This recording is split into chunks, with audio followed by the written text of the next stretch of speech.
হুম, নমস্কার। পিএসএসএম ত্রিপুরা পর্দায় আমি ডক্টর পাপিয়া শর্মা। গতকাল যে মহাশিবরাত্রি উপলক্ষে আমাদের পিএসএসএম ত্রিপুরার পক্ষ থেকে 3 ঘন্টার যে একটা মহা ধ্যান অনুষ্ঠান হয়েছিল। তো সেই ধ্যান অনুষ্ঠানে আমি প্রায় 4 সাড়ে 4 ঘন্টার মতোই ধ্যান করেছি। আহ তো সেই ধ্যানের মধ্যে পাওয়া কিছু অনুভূতি আমি আপনাদের সাথে শেয়ার করছি। প্রথম ধ্যানের মধ্যে যখন বসি, অনেকক্ষণ পর দেখতে পাই যে একদম অন্ধকারের মধ্যে আহ একটা পাহাড়ের চূড়াতে মহাদেবকে উনি বসে আছেন। ওনার মুখে ছিল ভস্ম মাখা ছিল। তো আমি ওনার সামনে গিয়ে বসেছিলাম অনেকক্ষণ। তারপর ওনাকে জিজ্ঞেস করলাম যে আজকের এই যে ধ্যান, এই শিবরাত্রির কি প্রয়োজন, আজকের এই দিনটা ওনার এত প্রিয় কেন? তো সেই মহাদেব জি চোখ খুলে অল্প একটু সময়ের জন্য বললেন যে উম আজকের এই শিবরাত্রিটা সবার অন্তরের মধ্যে যে শিবত্বটা, সেই শিবত্ব জাগানোই হচ্ছে এই শিবরাত্রির যে মূল উদ্দেশ্য। সেটা বলেই আবার মহাদেবজি চোখ বন্ধ করে নিলেন। তো আমি সবাইকে এটাই বলবো যে এই যে মহাশিবরাত্রি আসে, শিবরাত্রিতে আমরা সবাই শিবের আরাধনা করি, মহাদেবের আরাধনা করি, ওনার অভিষেক করি, কিন্তু যে মহাদেবের যেই মেসেজটা সেটা হলো আমাদের প্রত্যেকের অন্তরের মধ্যে যে শিবত্ব বোধটা আছে, সেই শিবত্ব বোধটাকেই জাগ্রত করা হলো মূল উদ্দেশ্য।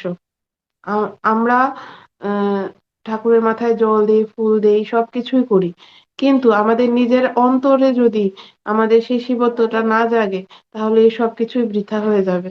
আমি প্রাণী হত্যা করব, আমি বিভিন্ন জীবজন্তু হত্যা করব, আমি আবার আহ অহিংসার বার্তা দেব, উম, কিন্তু হিংস্রতা করব, গিয়ে সেরে বিভিন্ন জীবজন্তুকে মেরে খাবো, সেটা খুবই কষ্টদায়ক। এই যে মহাদেব, ওনার গলার মধ্যে যে সাপ থাকে, ওনার বাহন যে নন্দী, হ্যাঁ, উনি, ওনাকে কেন পশুপতি বলা হয়? উনি সমস্ত জীবজন্তু, ওদেরকে নিয়ে উনি সুন্দরভাবে থাকেন। উনি কিন্তু শুধু যে আমাদের ভগবান, আমাদের জন্য না, সমস্ত জীবকুলের জন্য উনি মহাদেব, উনি ভগবান। তাই উনাকে আমরা পশুপতি বলি। আমরা সেই দিনে দাঁড়িয়ে আমরা যদি নিজেদের অন্তরকে জিজ্ঞাসা করি যে এই সকল জীবজন্তুকে মেরে আমরা খাচ্ছি, তাহলে তো এটা ওনাকেও কষ্ট দেওয়া হয়।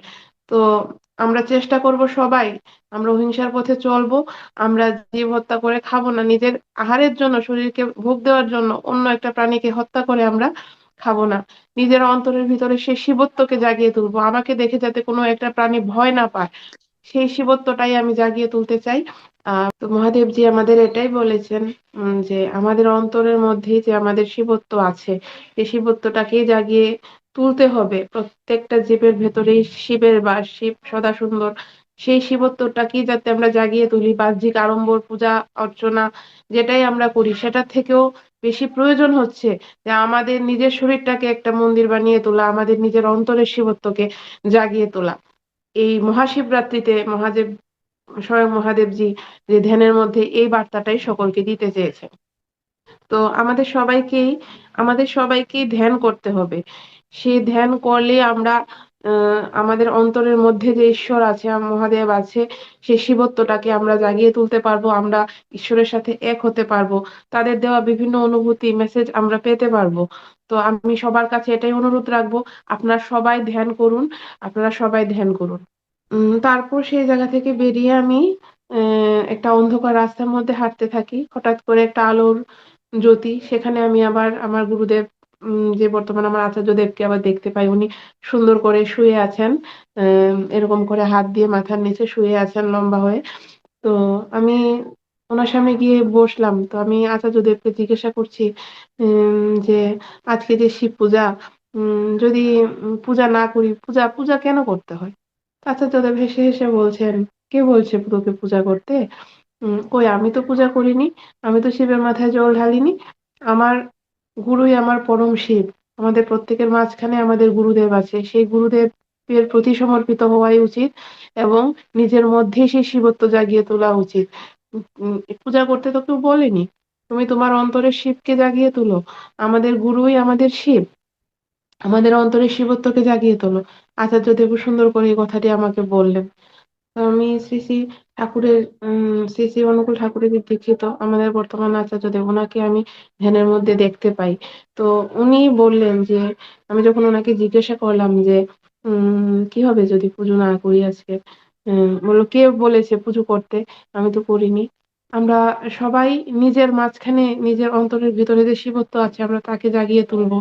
আমরা সেটা ধ্যানের মাধ্যমে সম্ভব। আমাদের শ্রী শ্রী ঠাকুরও বলেছেন যে ধ্যান করো, ধ্যান করো, সকাল বেলা ঘুম থেকে উঠে ব্রহ্ম মুহূর্তে ধ্যান করো, রাত্রে ঘুমানোর আগে ধ্যান করো। কেউ যদি বসে না করতে পারো, আমরা শুয়ে ঘুমানো অবস্থায় অব্দি আমরা ধ্যান করতে পারি।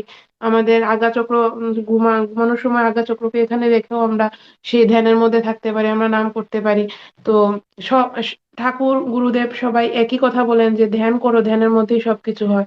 তো আমি সবার কাছে বারবার এটাই বলবো, আপনারা এই বাহ্যিক জিনিসের প্রতি না ছুটে আপনারা ধ্যান করুন।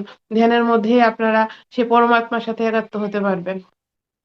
তারপর সেই জায়গা থেকে বেরিয়ে এসে আমি হঠাৎ এই অনুভূতিগুলি আমার আগে বহুবার হয়েছে। তো আমি মানে এখন এতটা আমি আর এত গুরুত্ব দিই না, বা সচরাচর এগুলো আমি কাউকে এখন আর মানে বলি না। এক জিনিস হয় আমার, তো হঠাৎ করে যখন ধ্যানের মধ্যে, তারপর দেখলাম যে হয়তো আমি আমার শরীরটা থেকে বেরিয়ে গেছি। শরীরটা পুরো একদম নিস্তেজ হয়ে গেছে। আমি বাইরে থেকে দেখছি আমাকে বসে আছি এরকম। হ্যাঁ, শরীরের মধ্যে একদম মানে আমার নিঃশ্বাস প্রশ্বাসও চলছে না, এরকম হয়ে যায়।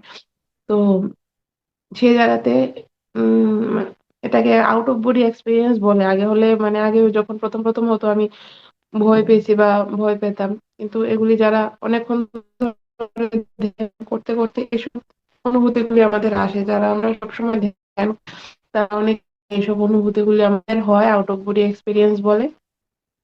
তো সেটা এরকম বড় কিছু না। তো এরকম যখন আমার আউট অফ বডি এক্সপিরিয়েন্স হয়েছে যে আমি শরীর থেকে বেরিয়ে গেছি, শরীরটা পুরো নিস্তেজ হয়ে গেছে, আমি একটা অন্ধকার পথের মধ্যে যাচ্ছি যাচ্ছি, এর মধ্যে কেউ আমাকে একজন বলছে তুমি আরো এগিয়ে যাও, সামনের দিকে এগিয়ে যাও। হ্যাঁ, যে এরকম একটা সোল ভীষণ উজ্জ্বল আমার সামনের দিকে যাচ্ছে লাইটের মতো, আবার বলছে তুমি ভয় পাচ্ছ কেন, আমি আছি তো। তুমি ভয় পাচ্ছ কেন, আমি আছি তো। তো এরকম আমি অনেকটা সময় ধরে এরকম দেখলাম। তো আমার লাস্টে ধ্যানটা ভেঙে গেছে। অ্যাকচুয়ালি আমার মেয়ে ছোট ছিল, আমি ওকে কোলে নিয়েই ধ্যান করছিলাম। ও ৩-৪ ঘন্টা ছিল তো ব্রেস্ট ফিডিং করে। তো ও তারপর কান্না করে উঠেছে। তো তখন আমার হঠাৎ ধ্যানটা ভেঙে গেছে। এরপরে আর আমি কন্টিনিউ করতে পারিনি। তো এই মহাশিবরাত্রি উপলক্ষে আমরা আমাদের যে এই পিএসএসএম ত্রিপুরা জুম ক্লাসে আমরা প্রায় ৭০-৮০ জনের মতো আমরা ধ্যান করেছি। হয়তোবা পরে আরো অনেকে জয়েন হয়েছে, আমি লাস্টে তো আমি আর যখন ধ্যানে বসে গেছি তখন আর আমি বুঝতে পারিনি। যাই হোক, কিন্তু এই যে একটা গ্রুপ মেডিটেশন হয়েছে, সবাই একসাথে ধ্যান করেছে, খুব হাই এনার্জি ফিল হয়েছে ওই দিনটাতে, খুব হাই এনার্জি ফিল হয়েছে। এবং মানে কি বলবো আমি, যে আগের দিন থেকে পরের দিন কালকে অব্দি আমি সেই বিকাল অব্দি ফাস্টিং ছিলাম। মানে শরীরের মধ্যে তার কোনো মানে লক্ষণও নেই, এত এনার্জি শরীরের মধ্যে আসে।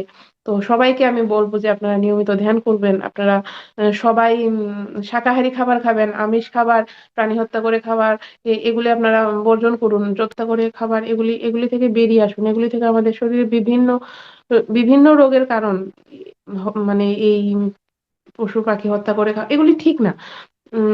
যেমন আমার গুরুদেবও বলেছেন, এখন যদি কেউ আমিষ নিরামিষের ব্যাপারটা আনতে চায় সেটা আলাদা। যেমন আমার গুরুদেব যখন বলেছেন যে পেঁয়াজ রসুন খাস নে, আর মাছ মাংস মাদক ছাড়, মানে এগুলি যেগুলি আমাদের শরীরের পক্ষে খারাপ, তো উনি বলেছেন আমরা এগুলি মেনে চলি। আমাদের পত্রী স্যার, পিএসএসএম প্রতিষ্ঠাতা, সে সুভাষ পত্রীজি, ব্রহ্মশ্রী সুভাষ পত্রীজি, পত্রী স্যার বারবার বলেছেন যে শাকাহারী হওয়ার জন্য, আমিষ খাবার ত্যাগ করার জন্য। আমাদের শ্রী শ্রী ঠাকুর বলেছেন যে এই আমিষ খাবার ত্যাগ করার জন্য, প্রাণীকে হত্যা করে তার স্বাদ ভক্ষণ করা, মানে এটা এটা কোনো কারণ না।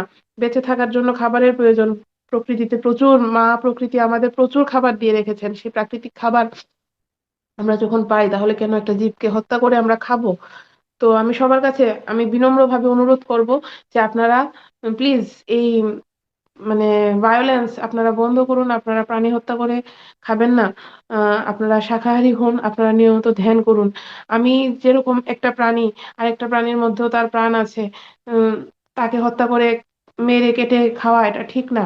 আপনারা সবাই শাকাহারী হন, এই বিশ্বকে, এই সংসারকে আমরা অহিংসার পথে নিয়ে যেতে পারবো তাহলে। না হলে একটা সময় এখন যে চলে আসছে, মানুষ মানুষকে হত্যা করে ফেলে, হ্যাঁ, ভাই ভাইকে হত্যা করে ফেলছে। এই এত রাফ, এত মানে কোত্থেকে আসছে এসব হিংস্রতা? আর একটা মানুষ কেটে যখন, আর একটা প্রাণী কেটে তার রক্ত দেখে যখন খাওয়ার জন্য আমার আনন্দ অনুভব হয়, সেই সেই বিকারটা, সেই বিকারটাই ধীরে ধীরে মনের মধ্যে গজিয়ে উঠে।